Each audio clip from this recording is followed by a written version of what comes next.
Alors, dans un premier temps, de résoudre l'inéquation suivante, x plus 2 strictement inférieur à 3x plus 3. X plus 2 strictement inférieur à 3x plus 3. Donc on va commencer par regrouper nos x dans le membre de gauche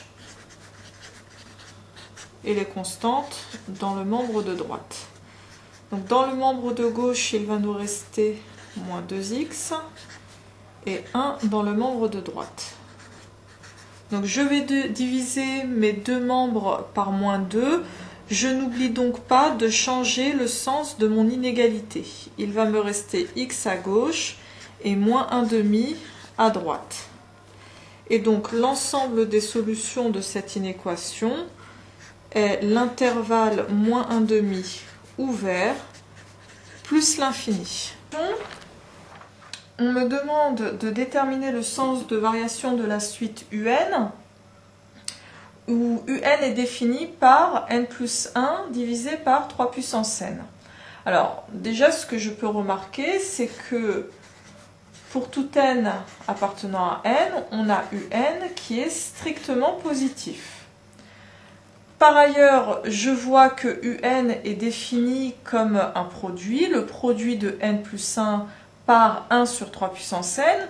Je me dis que je peux donc étudier la position de n plus 1 sur un par rapport au nombre 1. Je vais donc, dans un premier temps, calculer un plus 1 sur un. Alors, un plus 1 est égal à n plus 1 plus 1 divisé par 3 puissance n plus 1, le tout sur n plus 1 sur 3 puissance n. Donc diviser par une fraction revient à multiplier par son inverse. Ça me fait donc n plus 2 sur 3 puissance n plus 1 multiplié par 3 puissance n sur n plus 1. Il va me rester n plus 2 au numérateur. Au dénominateur, après avoir simplifié par 3 puissance n, il va me rester 3 facteurs de n plus 1. Au final, j'ai n plus 2 sur 3n plus 3. Alors, un plus 1 sur un est donc égal à n plus 2 sur 3n plus 3. Je peux donc maintenant étudier la position de un plus 1 sur un par rapport à 1. Je vais donc chercher à résoudre un plus 1 sur un, soit plus petit, soit plus grand que 1, strictement. Si et seulement si, donc n plus 2 sur 3n plus 3 est strictement plus petit que 1, ce qui revient à résoudre n plus 2 strictement inférieur à 3n plus 3. Alors, cette inéquation a déjà été résolue à la question numéro 1, et on a donc l'équivalence avec n strictement supérieur à moins 1,5. Or, on a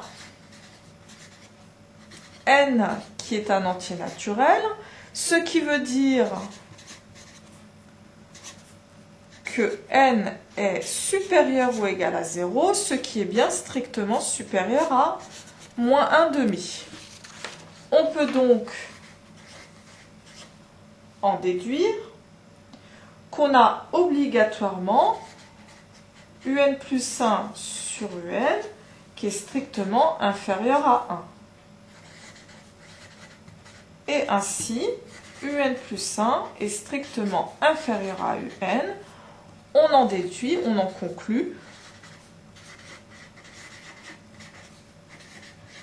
que la suite un est une suite qui est strictement décroissante.